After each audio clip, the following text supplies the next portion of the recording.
First of all, I thought those visuals were excellent. It was an interesting, they had a visual effect beyond the words because of the background and the way you kind of overlaid things. I thought that played really nicely. There really wasn't lots of content, but you got more content than the content because of the way it was displayed. When I coach people on these kinds of things, I always say you need to be conversational, so you don't want to be memorized, and none of you were memorized. You were very conversational. You might have practiced a fair amount, but you were still pretty conversational. You want to be passionate. Now, I would say your words were more passionate than you were. Two small tricks that I advise people on, particularly when they're sitting to do this, is never lean back.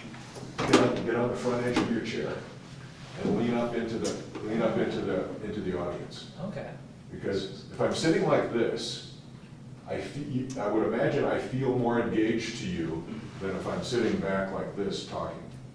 Well, so what about, so I'm a tall guy, so I kind of have to hunch to kind of. Well, I wouldn't kind of reach over. I might sit up. Yeah, it's I kind of might like, sit up. Yeah. And one of the things that I'm told some CEOs have done toward that in reverse is they make sure that their desk is higher than the people who are sitting across from them, so that even if they're shorter, they're still looking down on them. There's something powerful about being above the person you're talking to.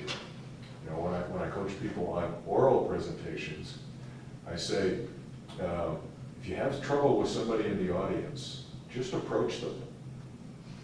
If somebody's kind of harassing you or asking questions you don't like, you kind of go up and go, that's a really good question. Let me give you some thoughts on that. And then you back off, and they ask another question, and then you go, that's a really, really good question. And by the time you lay your hands on them, they're done. Right? They've said, I want no part of this guy. I'm not going to ask him any more questions.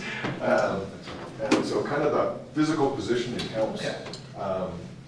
The other things that are kind of important are to be, kind of have depth of content and be multiple questions deep into things. Like you did a really nice job with the first question. And you admitted you didn't have the second one, and that's okay. And you weren't apologetic about it. Right, you kind of said, we don't know the answer to that. But I would say probably all of you got a little work to do on being passionate. If you want people to believe what you say, you've got to believe it. Okay. Right, and it's got to feel like you believe it. But all of you, I thought, were really good conversationally. You presented your stuff. It was very conversational, each in your own way. I think that worked well. A little more energy would have been helpful. Since we all come from a scientific background, scientific presentations have to be very, very dry, very sedate.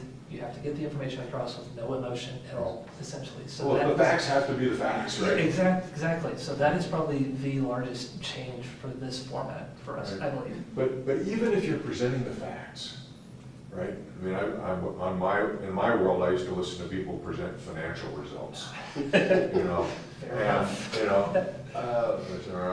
revenue was up 2.1%.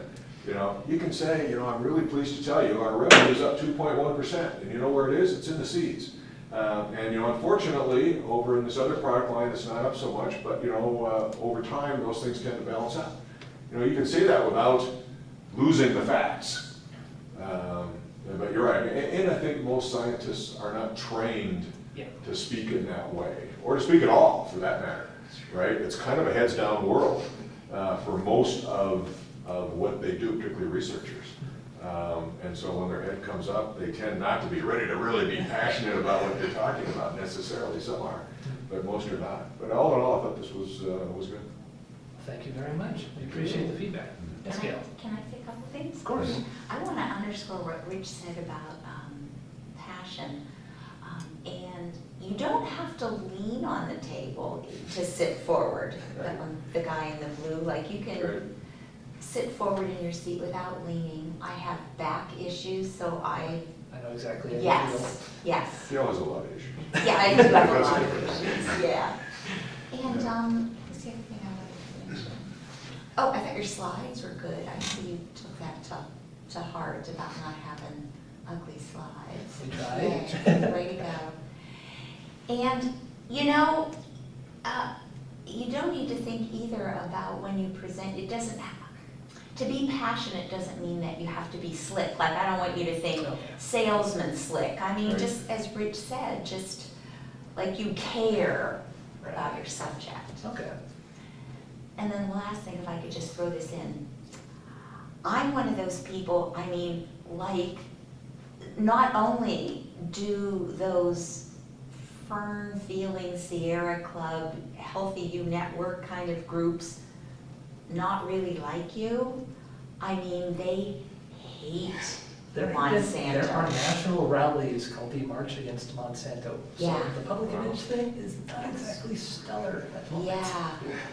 Yeah, and it's not just that we're eating the grains, but it's also the animals that are eating the grains that are messing things up. So, anyway, yeah. And I would guess isn't there an environmental issue as well? Yes, Along again. kind of chemical plants and Yeah. the perception that there's as many chemicals going out into the atmosphere and the water as there is going onto trucks and that sort of thing. True or untrue, there's probably that perception. And the farmers that have fields that don't use that ready Roundup, hoop-de-doo stuff, they're trying to be organic, but they're next door to a farm that is using the Yeah. Roundup, and then the wind blows, and And then, see, that's one of the reasons we're working on stuff like the Terminator technology, Mhm. because we want what we put to stay where we put it and nowhere else. Mhm. But the public perception of it was, oh, you're keeping farmers from replanting their own seeds, you're evil business people, and you Mhm. obviously want them to keep rebuying your seeds. Farmers don't save seeds to replant. There's agricultural reasons for it, but it's just not feasible. Mhm. So that's just a very tangible disconnect between the public perception and reality. right, right. Yeah, what a challenge. Yeah, that's an interesting one. Mhm. So, All well, right. good. Yeah. Well, thank you We'll very see you much. next time. Thank you